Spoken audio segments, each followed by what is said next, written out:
Hi, welcome to Gary's Hobby Studio. In this video, I'm going to show you that I got everything back up and running. As you can see over my shoulder, all the lights are lit, and I ran into one or two little glitches type things, which will be discussed later. Alright, and as you can see, I have everything completely rewired and all connected back up and everything. I turned the main power off because I have my servers set so that as soon as I power them on, it starts to build, or as soon as it detects power, it'll automatically kick in. So I'm going to go ahead and start turning the power on. There goes the whirl of some of them.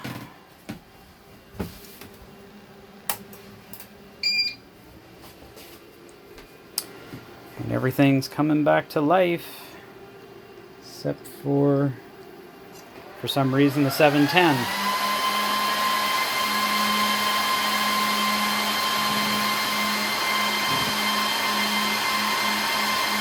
And there's one thing I forgot to do. Wow, there's like dirt flying through the air. I can see it in this. That's funny.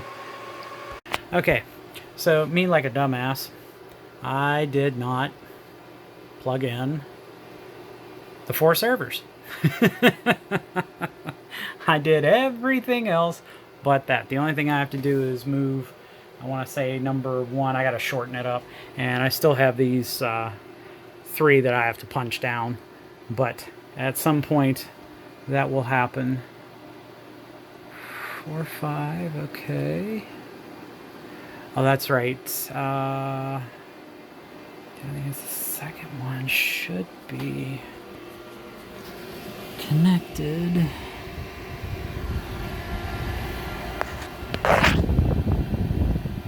I'll have to see.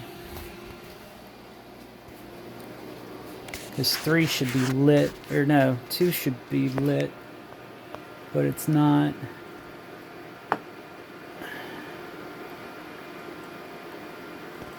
I don't know why. I have to figure that out, hopefully. Number 1's not lit. Well, that's because I have to remote into that. Oh man, there's no DHCP. Crap. Damn it. I hate that.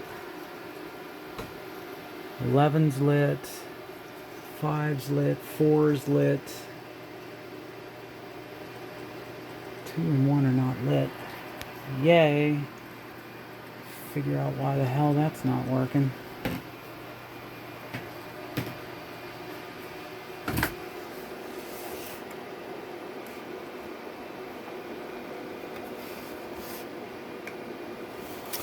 Yeah, get to have fun. Okay, and as you can see, I just got in today a new 2.5, or actually two 2.5 inch Seagate SAS drives for my 710. The 710 originally had 4 used drives, and I want to replace these 2, which this one's already starting to rebuild because I replaced this one. I'm going to replace this one once the rebuild's done, so that way I have 2 new drives here and 2 old ones here, and I'll use the other 2 old ones that if for some reason these 2 fail, if either one of these 2 fail, that way I still have a backup, but I have 2 new drives until I can buy 2 new drives, and then eventually I want to buy 2, because they were $40 a piece on Newegg, and as long as they don't go up, I don't care. Although with everything that's going on, it wouldn't surprise me. But this way, I'll have 2 backups in case if either of these fail. And because eventually I do want to build the SAN so that I can move all the VMs in there and have it access those. Did get everything connected and set up 10G, as you can tell here. Transferring some data from an external drive to the storage bays here. If you see how that drive lit up there, that's where it's going. But yeah, like I said, this one here, I want to get this so that way it's done, because I had to replace one of the drives in this one a while ago, and all I had to do was just take it out and put a new one in, and it did the rebuild front, because I think it was this drive that went bad, and I replaced it because these are a 1 terabyte mirrored pair. There's no redundancy. There's no there's no stripe. It's not like I have 2 here and 2 here, kind of like how I have here. I have this in a RAID 10 configuration where it's an actually 1-0, where these are striped together, these are striped together, and then it's mirrored between the 2 set. Don't have that here. I just have a RAID 1 here. Maybe sometime down the road I might do a RAID. I have to figure out, though, how to migrate everything. I mean, I know I could reinstall everything. I really don't want to do that if I can avoid it. But yeah, I got everything connected fiberly right there, which is awesome. Because now I'm going to set up so that these two can, like, back things up. Like, this can back up to here. And all that all by itself instead of having to use Windows. The less I have Windows deal with stuff, the better off I'll be. Okay, and as you can see, everything I got reconnected. The problems that I ran into, which I didn't film anything, one of them was that when I connected the laptop, the network cable to connect the laptop up to the switch, that way it has a hardwired connection. It was only connected in 10 million bits per second. When I was transferring the stuff from the external drive on my desk here, it was taking a really long time, which was upsetting me because it ran for like 2 days. I'm like, it should be done or almost done by now.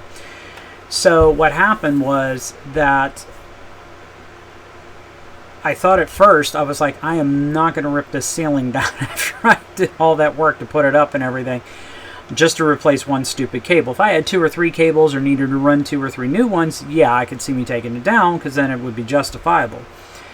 What happened was, and I tried changing some settings in the actual driver, which it helped. It went from 10 to 100, but it still wasn't a gigabit. What it was this here. I made this a while ago, and it worked before because I didn't have a problem.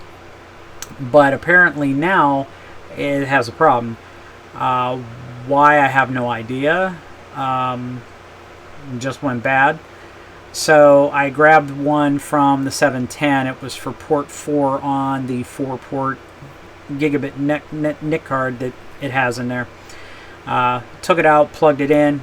It's connecting it at gigabit without a problem now, which is good because I want gigabit, because I'm always doing heavy duty stuff. If I was like my family members or some friends I know, yeah, I wouldn't have cared if I wouldn't even have half the gear that I have if I was anything like most of my friends and family.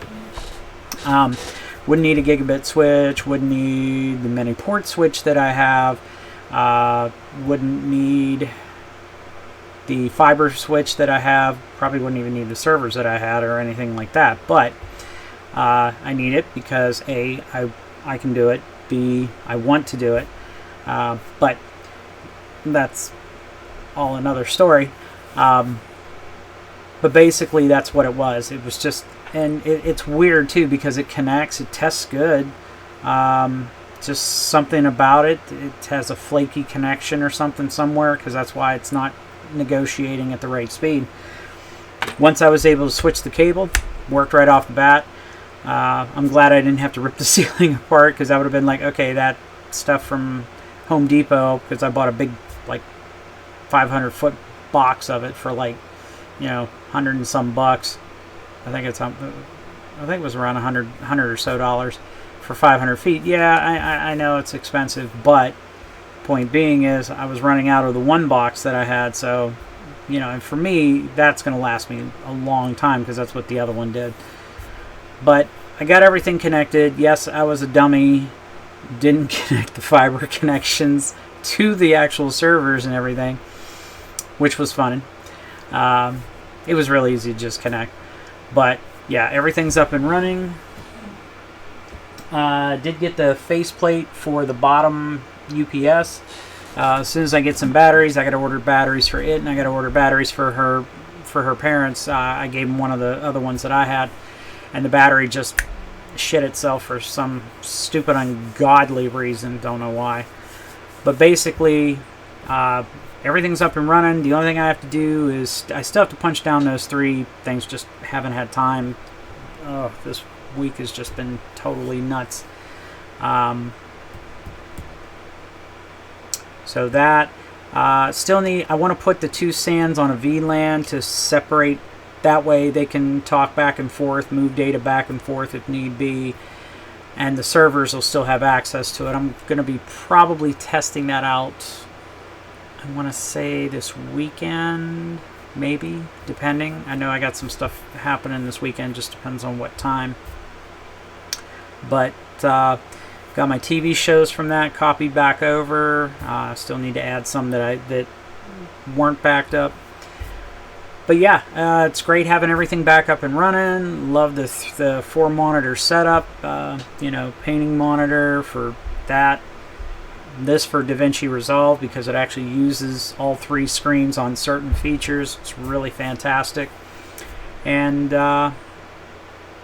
that's it. I'm probably going to try live streaming, not this Saturday, but next Saturday. So look for that to show up. Again, probably over the weekend. Oh, and basically, if you like the content, please like and subscribe. Share it with people so that it helps boost it in YouTube's algorithm. You can follow me on links on Facebook. If you need to ask me any questions and you don't want to post it there, you can always reach me in one of those. And as I always like to say, have a good day, guys.